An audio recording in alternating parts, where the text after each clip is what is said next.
everybody. Welcome to another incredible episode of Keeping the Faith with Kim. Y'all, I have been bringing to you some of the most influential people in my life over the last 20, dare I even say 30 years. And today is no different.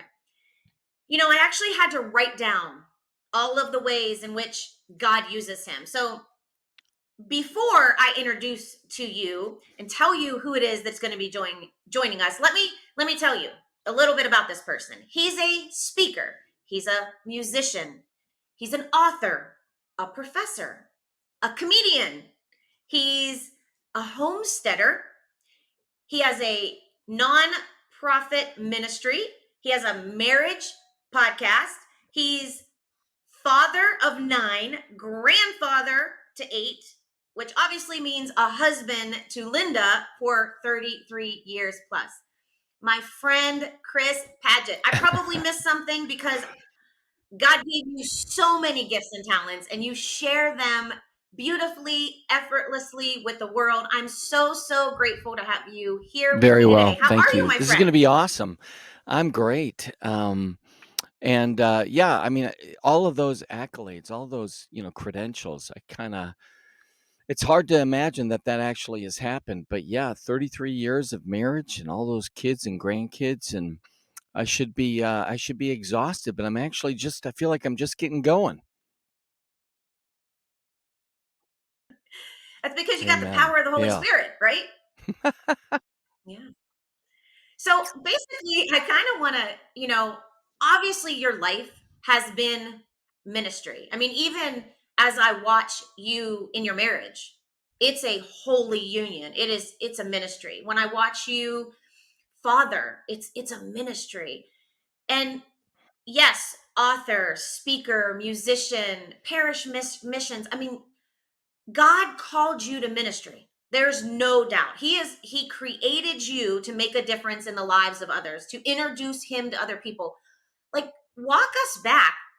How did you know? Like when do you feel like God was like, "Dude, I need to use you to make a difference in some people's lives." When do Well, you feel when like I he was called little, you? for sure. I mean, my mother used to say that she felt like I was either going to be a minister, a politician, or an actor, just the way that I was as a little kid. And in some ways, excluding the politician, but I think I've kind of capitalized on probably the minister and the musician and the actor kind of idea. But the simple truth is that my mother was very faith filled. So after my parents were divorced, she started to take me to church. And as a little kid, I would hear all the messages, and ultimately, my mother didn't just leave it in the hands of the pastor. We grew up in a Protestant church, not a Catholic church, but she would kind of reinforce these ideas in that familial catechesis, and she would invite me to really consider opening myself up to the Lord, and having a relationship with Him. And as a little kid, that idea of a relationship with God is kind of hard to conceptualize, except it was really the kind of the bread and butter of who we were as a family. My mother really needed the faith during that time, especially, and the stereotype that the church is a kind of a crutch that people lean on. I don't think she would have been upset with that, because she was broken, she was hurt after that divorce, and needed a place to belong. And I fit in pretty well there. I'm certainly a little bit odd and quirky, but there was room for me in that. And as I grew older, I think I struggled because I knew that God was calling me, but I also knew that I was struggling with a lot of things that I knew that God wasn't excited about. And so it was trying to figure out how to reconcile the mess that I was with the invitation to be in a relationship with God, who is all holy, all knowing, and that was difficult for a while. And for many of us in our teenage years, that struggle can be very pronounced, because we're trying to figure out what it looks like for us to be ourselves, fully ourselves. But that faithfulness that he had to love me and reach me even in my messiest moments, that was something that I knew I could never ultimately just ignore. And so there is a bit of a compulsion in me to share this kind of faith with people because I want them to experience that kind of love that God, who sees everything, knows everything, but he still wants to be in a relationship with us. And so that's my mission ultimately as an evangelist, is to share the faith with whomever the Lord chooses to put before me. First and foremost with my wife and kids, and then after that with the world.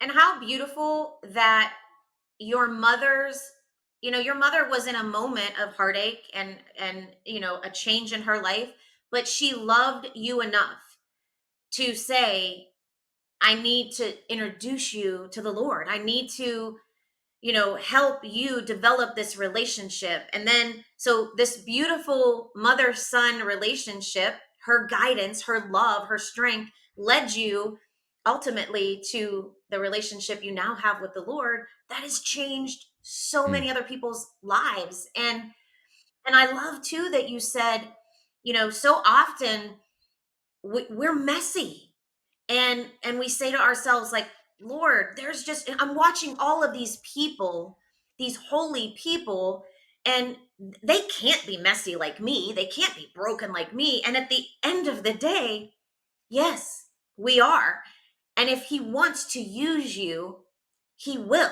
And like you said, you just have to be open to that call. And I love that it was your mother, her faithfulness, that introduced you to the faithfulness Yeah, of it God. is. I That's have a pretty lot to be cool. grateful for. I mean, she's crazy in a lot of ways. There's no doubt about it. So, and there's a lot that's happened over those years that have been very frustrating, probably on both parts. But I will forever be indebted to her for her willingness to run to Jesus. And for me, as a parent, I think that's the greatest gift that I can give to my kids. And for that matter, that's the greatest gift that I can give to my wife is pursuing Christ. It's interesting because this idea of entering into a relationship with Jesus, it's a very Protestant-y kind of thing to say. And yet this is really grounded in who we are as Catholics. It's a weird idea to think that our Catholicism is reduced down to, a performance or something that, we have memorized and can now regurgitate back to people. And so what I think is interesting is that probably now more than ever, we need to really focus on this intimacy with Jesus, this relationship with Jesus, because as the world gets messier and the darkness seems to be uh, all pervasive, and ultimately, I just kind of feel like we're going to resolve some of that difficulty by diving deeper into the love of Christ. But this is a language that is often not used in Catholic circles. And so, um, and I think that we see that in some of this kind of exaggerated, it's like a Pharisaical presentation. So I mean, I appreciate you using the words, about messy. I mean, that's vulnerability and like being completely real is at the heartbeat of my ministry. And the reason is because I don't have the energy to put forth a false pharisaical idea. I can't do that. But I can share with people that God has loved me in these messy moments in my life.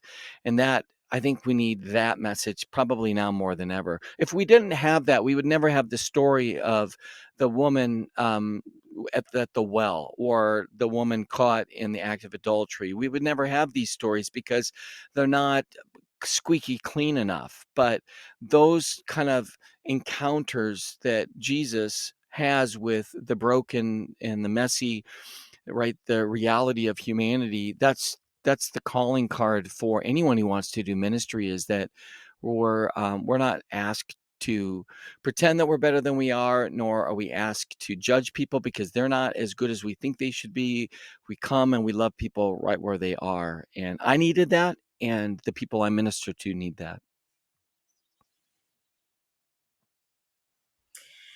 I remember, when I was kind of new to my faith, living it out. I mean, my mother took me from when I was a young child. I mean, let's be honest, I was boy crazy, and God knew that.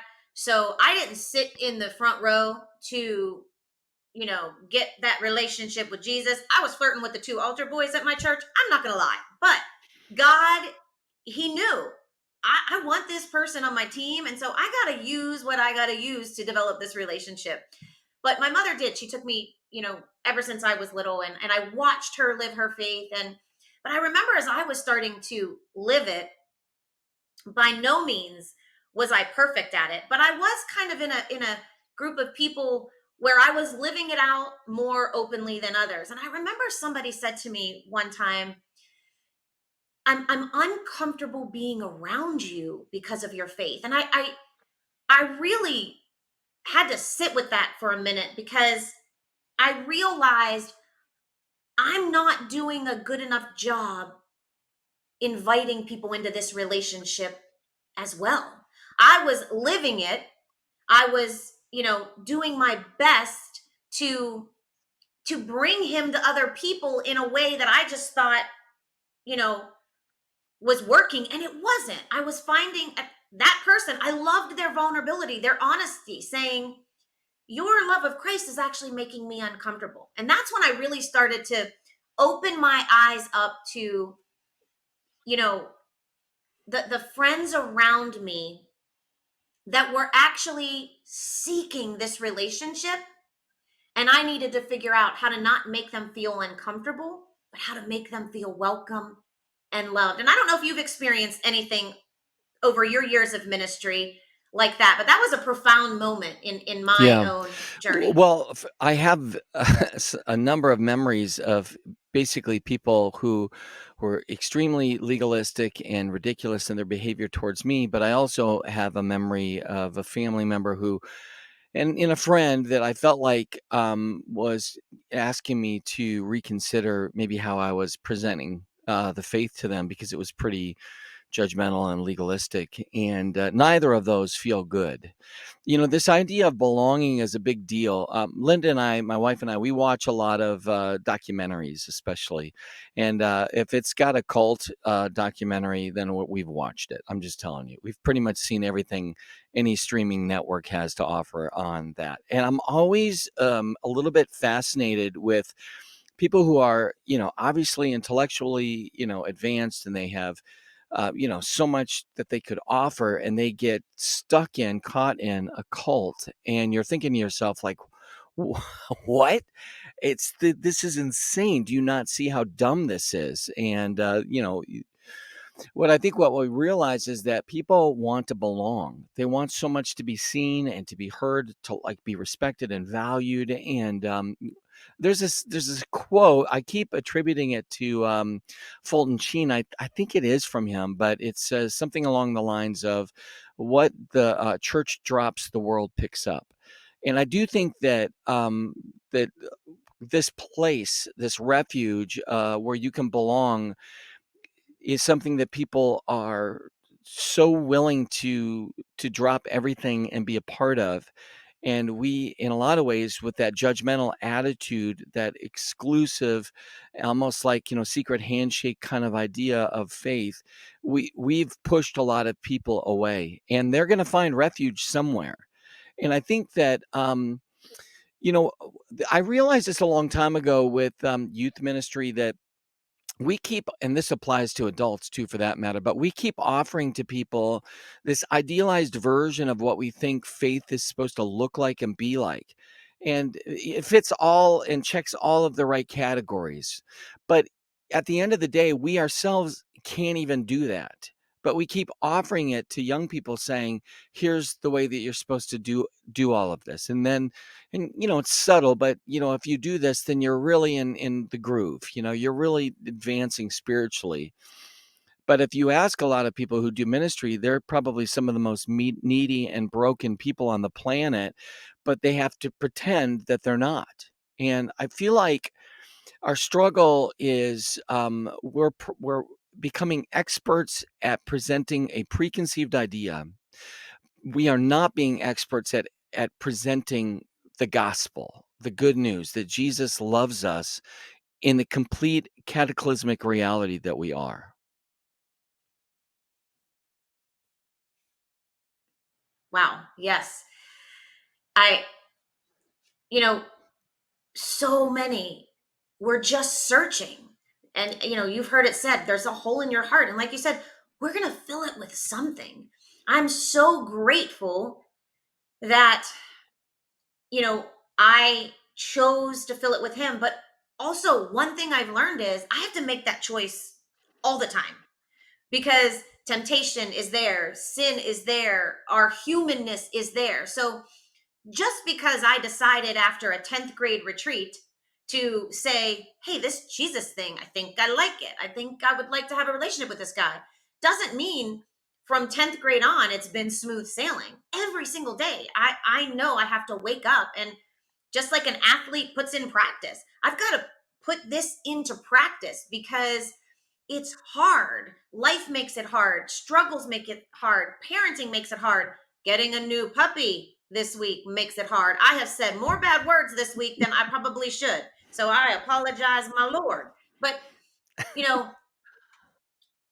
for me, sometimes it's situational, even. Like, I get up in the morning, I'm like, okay, God, let me do your will. And 10 minutes later, I'm already trying to find what my will is. Well, wait, I know I wanted to do your will, but that kind of looks like I should be doing this, and I'd like to do that.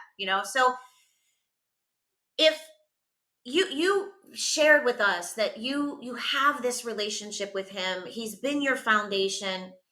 What do you think has allowed you to have that relationship with him so deeply that now you can share it with others? A lot of people say to me, especially my mom, she's like, I don't even understand this. You say you have a relationship with him, you love him. I don't know what that means. How do you feel like, or what are the things that you feel like have allowed you to have that with him? Hmm.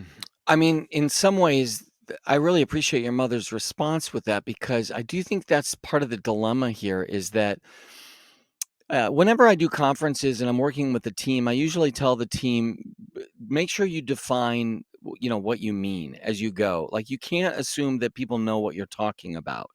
And we do that a lot in religious circles. We use fancy words. Like every time I hear a speaker use the word charisma, a part of me just wants to say, well done. Obviously, you've had some advanced education and you're super excited about the faith. But what's your audience? Do they know what you're talking about? If you're going to use the word, please describe it. Explain it, unpack it. Um, so when we talk about a relationship with Jesus, I usually try to tell kids, especially, but I think it works with obviously all ages, but it's that conversation that you have with your friends.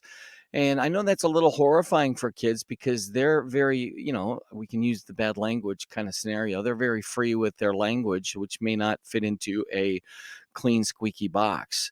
But Jesus is familiar with all those words, and he's familiar with the reality of who you are. Like you keep trying to pretend when you approach Jesus that you're better than you are, but he already knows the entirety of who you are, inclusive, of all the messy parts. So why not just be honest? And I think that that's scary for us because there's something inside that hinders us from that kind of freedom. Like there's almost seemingly a carelessness if you approach Jesus in that almost personal, intimate dialogue that you would have with your friends. Like that we need to be using some sort of like fancy language or these, um, I don't know, constructed prayers that we can go to, and it's not very floral. It's edgy, but he already knows the entirety of who we are in our core being. And I think that there's something about this that you have the freedom to be yourself with Jesus. So ultimately, when we talk about a relationship with Jesus, you have to start with the supposition that one, he's there, and two, that he cares about you and that he cares that you're not perfect in your presentation, your articulation, and the reality of who you are. And if we agree with that, then we can grow in a relationship. Look, here's how I like to explain this. If you asked 17-year-old Chris, who met Linda in high school, do you love Linda? I would have said to you, absolutely, I love her. Like, can you believe this? Look at her. Look at me. It's a miracle. This is crazy. And then a few years later, we got married at age 21. Do you love Linda? Like, oh my gosh, of course. Look at this. We're beginning our journey together. We have so many dreams. We're super excited. And she's everything that I've been looking for in a not just in a woman, but in someone to share the journey with. And we're going to have a blast. A few years later, "Do you love Linda?" "What are you talking about? Look, we have a little baby. Her name's Hannah, and then there's Sarah." And 33 years later, "Do you love Linda?" I mean, it's like, what are you talking about? Like, what's my life without Linda? There's nothing that I do or who I am, and there's nothing about who I am that is not, you know, influenced and impacted by the reality of who she is. Like, what are you talking about? Do I love her? And that's the same idea when we talk about a relationship with Jesus. You might simply just start with the reality that he loves you and you've struggled with certain addictive sins.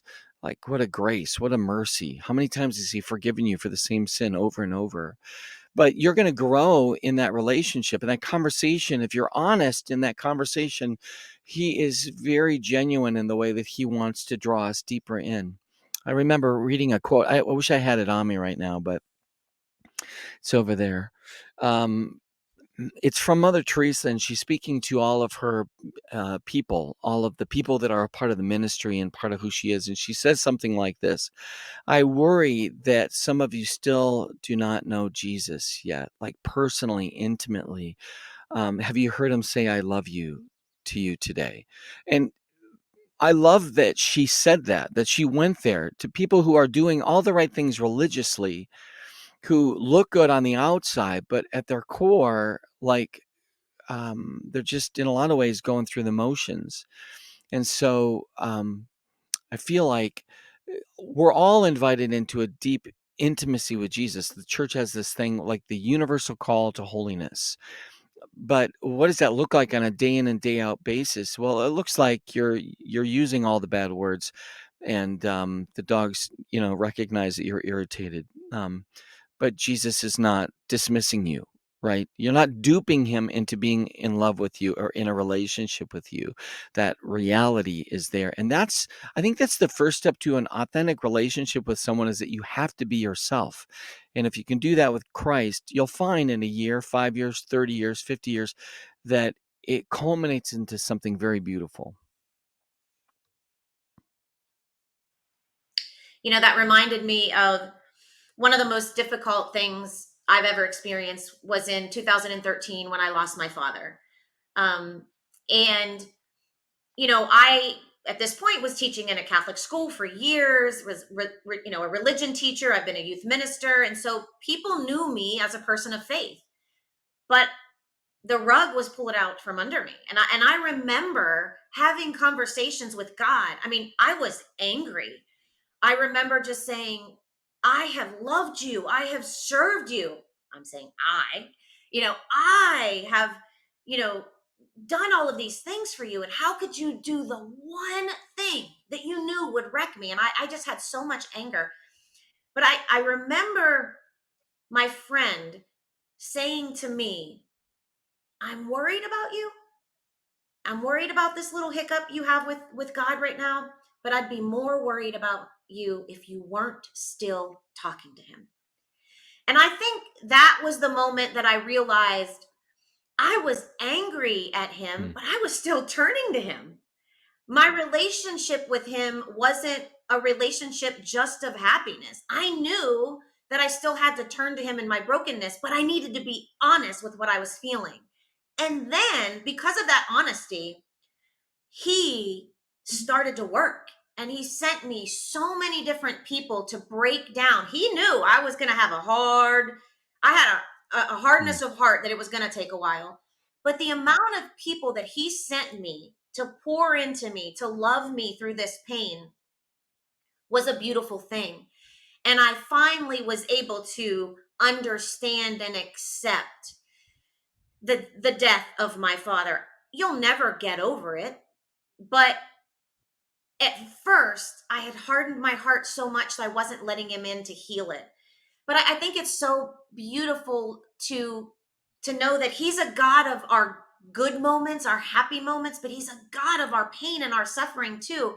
And at the end of the day, when you take time to develop that relationship with him, spend time in his word, spend time in prayer, simply saying, Lord, I said to my mom, just say, Lord, I don't even understand what it means to have a relationship with you. Help me to see it more clearly Yeah. tomorrow than I did today.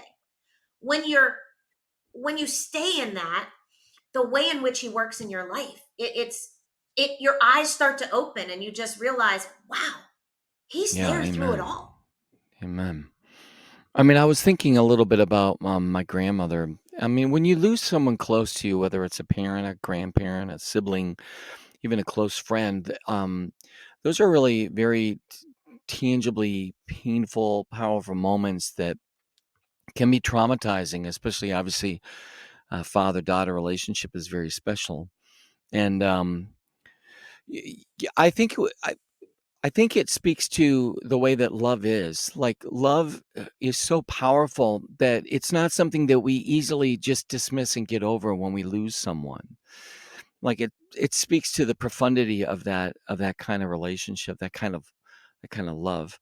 So if you feel something that deeply after losing someone, makes a lot of sense because that person has shaped you and moved you and and been such a big part of your life. And, if you think about that, like God intentionally allows this to happen, that the kind of love that He is, the core of who He is the kind of love that is transformative and it shapes you and it moves you. And when it's done well and it's healthy, right? Obviously, you're a better person at the end because you were loved. And, but there's also something about this that's interesting is that this is a temporal place. Like we're not in our final end. And so all of the good that we experienced in those relationships, all of that love is now exponentially increased in the beatific vision. So all of those cherished memories that you have with your father, or I think about with my grandmother, and those kind of experiences, the laughter and the funny stories and the memories, all of that will be exponentially increased in the beatific vision. I think this is like a foretaste. We're in the beginning, right? The introduction. This isn't actually even the main story, if you will, of that kind of relationship. I love that idea that this is the seedling, and then when we enter into the presence of Jesus, so finally, like so eternally, that all of those relationships that we had are now like taken to the infinite degree. And I think sometimes people have a weird idea. I lost someone. Now I have to get through this life alone. And when I get to heaven, Lord willing, it'll be this vague, ambiguous, kind of relational kind of encounter. Like, didn't I know you? Weren't we married together for all of those years? Or weren't you my father in that short period of time? What's virtuous and good here in space and time is exponentially increased in the presence of Jesus. And see, I think that's the hope that we get in our faith. Being in a relationship with Jesus allows us to feel things very deeply and to experience things very deeply in a way that would even change us and direct our path into whole new places. And all of that is just a foretaste, a picture of what we get when we enter into the fullness of that relationship with the Trinity and the beatific vision. And and it's this love, the love that you share with Linda, the love that I shared with my father, the the the love that we have here on earth. We can't even begin to imagine that love that we're going to experience with our heavenly father, or even I think I speak for both of us, can't even though we are working so hard to have this intimate relationship with him, we can't really ever grasp the amount of his unconditional love for us. And I think that is why, when you were talking a little bit ago, I was thinking about loss. I was thinking about your grandmother, my father, and I thought to myself, I I can't ever imagine losing my relationship with my God, because it really truly has been the one constant through my trials, through my struggles, through my own brain tumor diagnosis, through all that life throws at me, at us. What a beautiful thing to truly know how loved we are, how cherished we are, how no matter how far away we turn, how many sins we commit, he's there waiting to welcome us back in. And one day, I know for me, I just live every single day, messy, but I live every single day in hopes, like you said, God willing, that one day I will get up there and he will say, "Well done. It was a little messy, but well done, my good and faithful servant." And I know that that's the goal of many of us. But as we close up, if you could just kind of give our listeners that, you know, what do you think are some of the first steps they can take if they're struggling with knowing his love, understanding his love, if they're struggling with this idea of relationship with him? Are there a first few things they can, steps they can take to just begin this relationship with him that you and I speak, you know, so highly of? Well, I mean, I think baby steps. I mean, obviously, you're gonna. I mean, I think honesty is the big deal here. So, in the morning, maybe just spend a few minutes in prayer and just you could do your traditional prayer if you want, an Our Father or a Hail Mary, but just try to have something that's really genuinely honest, and just say, I'm not really sure how this works. I don't even know if you're there. I feel like I'm praying. It's just bouncing off the walls. But if it's possible, I would like to grow in a relationship with you. Or, I've kind of screwed up a lot. You're at the end of the day, you're just kind of struggling. You said things you wish you wouldn't have. You felt like you did things you didn't want to do. You can just say, it was a rough day, Lord. I'm going to give it all to you. I can't fix it. I don't know how to fix it. I'm just struggling. Here it is. And part of this is just learning to recognize that Jesus, he's willing and capable and able to accept all that you are. And if you just looked at the scriptures alone, you could see that the only time that he really gets irritated, if you will, if you can use that word for the second person of the Blessed Trinity, but the only time that you see him kind of say things that seem to be a little bit like intense, it's usually to someone who is, pretending to be better than they are, or who are being extremely judgmental towards, a weaker person. And so Jesus, calls them out on that. You're being whitewashed fences. You're not, you're basically covering your own butts and you're not caring for the people around you. Uh, but Jesus is very merciful to people who are messy and broken. And I think you can just start with that assumption that you fit in that category. And he wants to hear from you. Like he would sit and he would eat and drink with tax collectors and drunkards and you name it. They don't fit into the appropriate box. But there's something I think about the human person that Jesus is very interested in, that he loves the reality of the human person. And he aches when that person is hurting and desires to heal that person when they are wounded spiritually, physically. I mean, he gave the example of the Good Samaritan on purpose. Here's a person that has been hurt by everyone who should have taken care of him. Even that person who's so on the outside. I love that person. I see that person. The woman with the issue of blood, that person, I love her. I call her daughter. That's what he says, daughter. The thing about this at the end of the day is a relationship, you're not going to have the final version of a relationship in the beginning moments. Those first impressions and those first kind of dates and interactions with the person that you love and have known as husband or wife for all of these years, your story has had a lot of little paths and chapters, if you will. And it's going to be the same thing with your faith. You baby step into it. And I find that the best way to start is to just be honest and have conversations. I just want to end with a quick story, if that's okay. My grandmother, when she was passing away, my mom asked me to come down and say goodbye to her. She was in hospice. And my grandmother was blind, and when she would come to stay with us as a kid, she would stay for extended periods of time. And I always felt like she was the not cool grandmother. She was basically, uh, I don't. She wasn't as fun as the other one, but I knew that she loved God. I mean, she listened to the Bible on tape every year, and she would talk about church and her faith all the time. And you couldn't say anything naughty around her, and she was a disciplinarian and all that. And so when she got older and my mother said, why don't you come say goodbye to her while she's still coherent? We flew down to Florida and she was in a nice little room. And I won't go into this too much, but when I came in that room, I decided I was going to get into the bed with her. It was a single bed and she was super itty bitty. And I got into the bed with her and, I whispered it in her ear. I said something like, "Grandma, I see you're not wearing your teeth, and I just love that." And she started laughing uncontrollably because it was the one thing as a kid I thought that she had above my other grandma. She could take her teeth out. And so there she is on her deathbed, and she's scooting over so that I can have a better fit. And I just thought, even in your last moments, you're trying to make room for me. You've always been making room for me.